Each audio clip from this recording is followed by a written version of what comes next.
Today's video, we're going to talk about limited by budget soon. What this warning is, this new warning inside Google Ads, and how to actually profit from it because you know what it is and what it does and what you can do with it. I'm going to give you all that information and more on today's video. So getting into the content.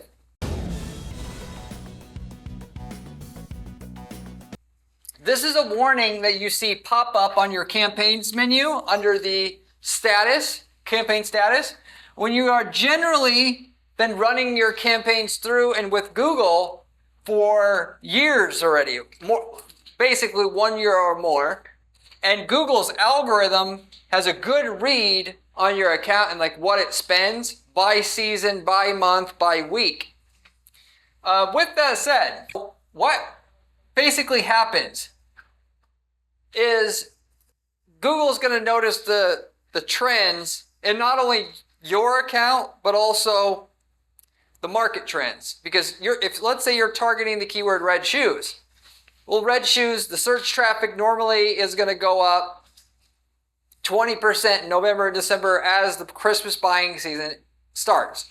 And they see, because you've been advertising at least a year now, your account's has done the same thing because you're targeting the same keyword. And they see that, it's profitable for you to advertise on that keyword. And your ad performs well, good click-through rates, good conversion rates on the clicks that you're getting, so they do want to promote you as much as possible. As you're getting closer to Christmas the next year, before you get to that November, December busy season, in October, if your campaign budget is $30 a day, like it was last year, and you've got all this additional data on your campaign in the last year that you've accumulated, Google's going to more than likely be able to spend double that the next year, like 60 a day, and get you the same ROI that you had the previous year. So what they've done, which was very smart, was to say, instead of waiting until November hits and then have the campaign status say limited by budget, which limited by budget, that warning specifically itself indicates that your ads are only running part of the day. They're getting shut off like at 3 o'clock, 5 o'clock in the afternoon, something like that. So therefore, you're not getting the full value out of your keywords that you could have if you just simply bumped up your budget. The limited by budget soon is basically a prelude as to that is going to be what's going to happen to your campaign if you don't raise the budget now. So if they already know that your campaign naturally will be able to spend $60 a day instead of 30 in like 2 weeks because they know the market demand for that product, that keyword is going to go up in 2 weeks, and that your campaign can compete with the big dogs already advertising on your keywords, and they want to put you up top because that helps their users get a better experience seeing your ad and your website over the current people that are also advertising for your keywords. They will say, you should actually raise your budget now so you don't miss the wave that's coming of customers that are going to be coming through and the additional demand that's going to be there that's not there right now. So in other words, instead of waiting until November hits and then saying limited by budget and you being a busy business owner and then going in there a week after the demand has already went up and you see that warning and then raising your budget and as a result missing a whole week of additional customers that you only got half of the customers you could have got because your budget's only half of what the theoretical maximum demand was for that week. You actually raised the budget ahead of time and you missed none of that demand. If you're headed into a busy season, you can absolutely raise your budget a good 100% to catch the rise in demand that is actually about to occur. For home services or home goods, that increase in demands this spring.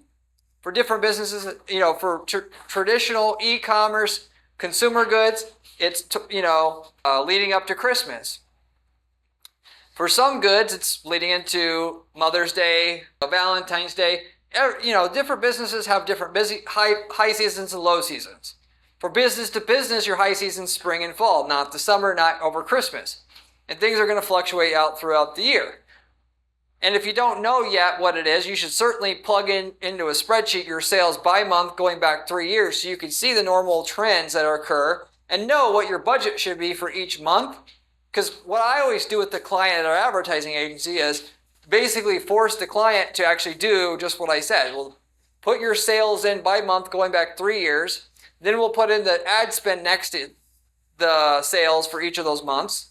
And then the ROI for each of those months. And we could actually see, as per our budget and our spend, what our ROI is by month.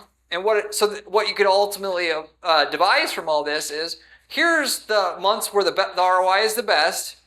And if the ROI is the best this month and our budget's not really that much higher than other months, we should actually be spending a lot more during this particular month, December, January, February, whatever it is, than we spent last year. Just to catch, because, you may say, well, basically just having the same budget for every month of the year for most businesses is basically just dumb.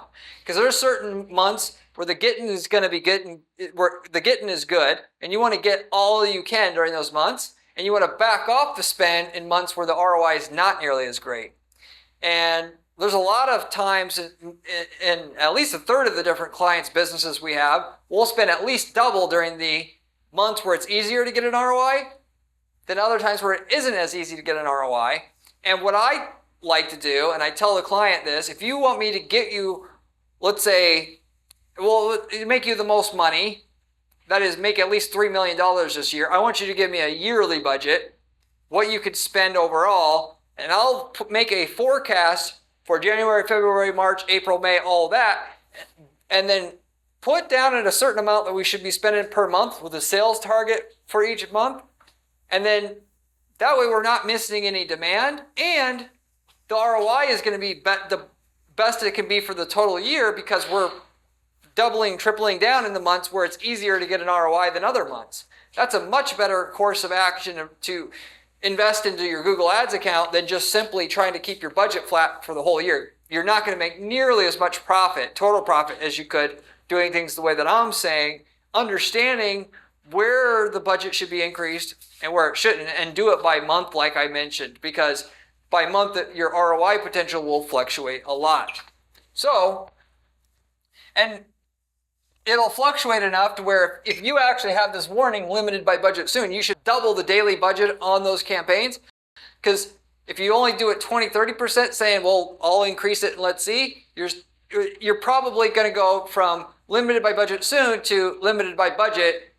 And then as a result of that, you're going to miss the demand that's coming through that you could have got for a few days.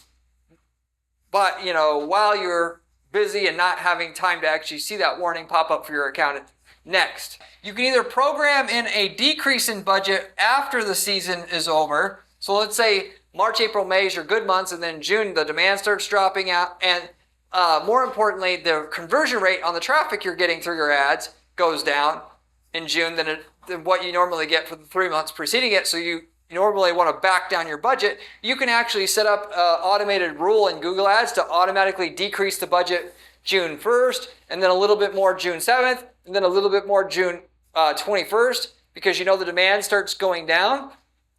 You could do it that, or you could set a reminder on your calendar to slowly decrease your budget as demand normally goes down and the buying sentiment is not as strong.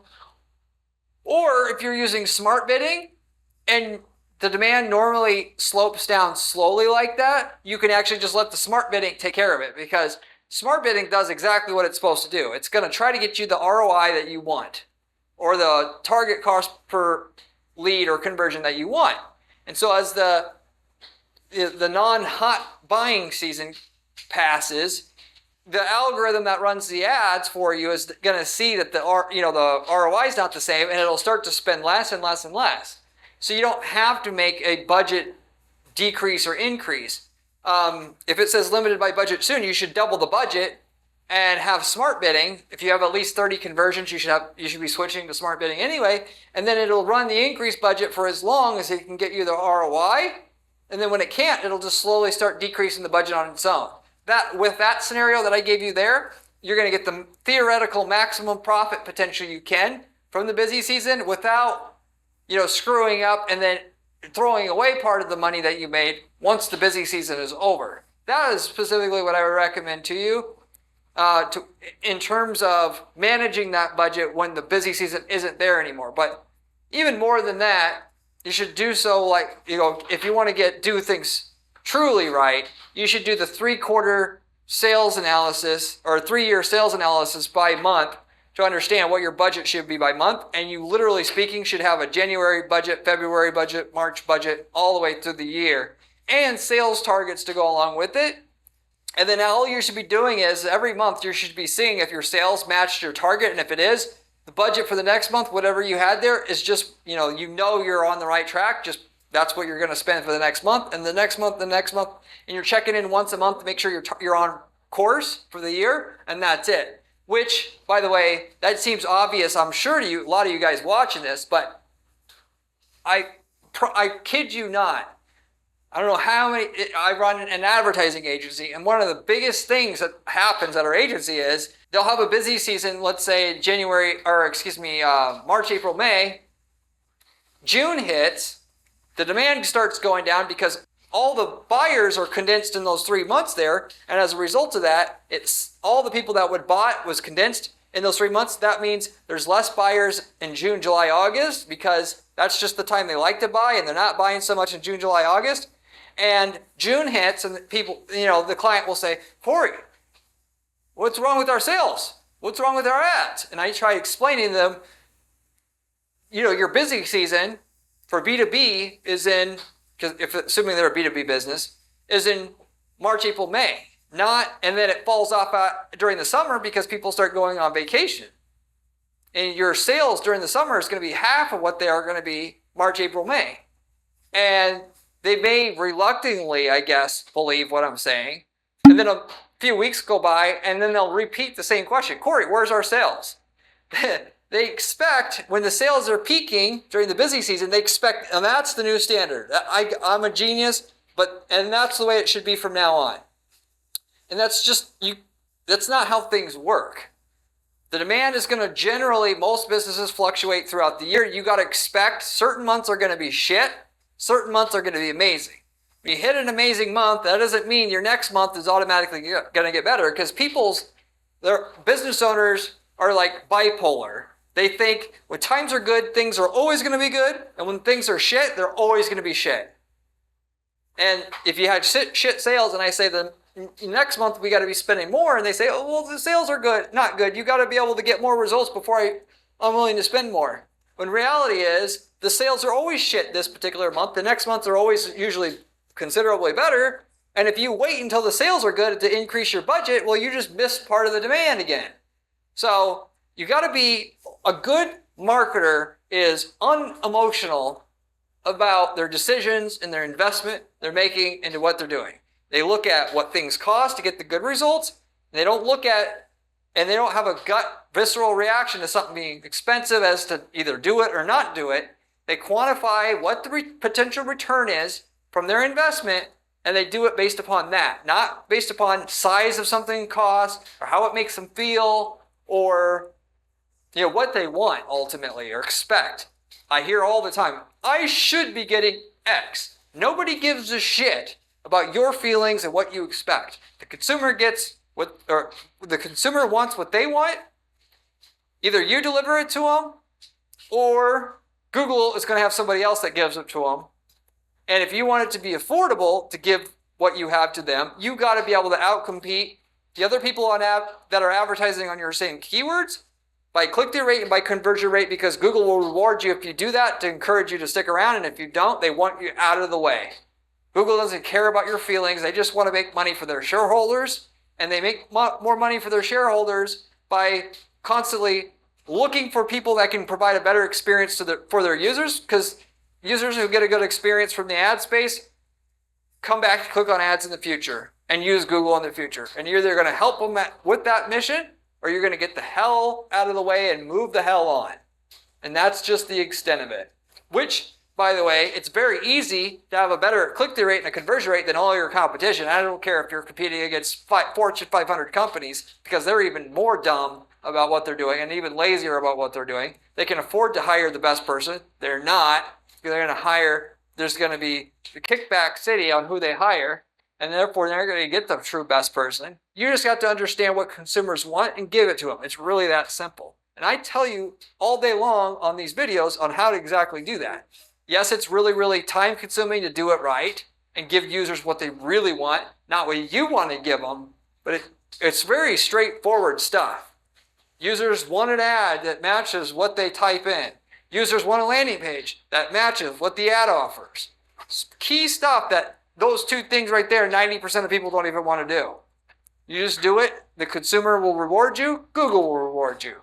Scratch Google's back, they scratch yours. So anyway, if you have any questions, leave me a comment below. I get back to every single person who leaves me a question or comment on this channel, usually within 24 hours.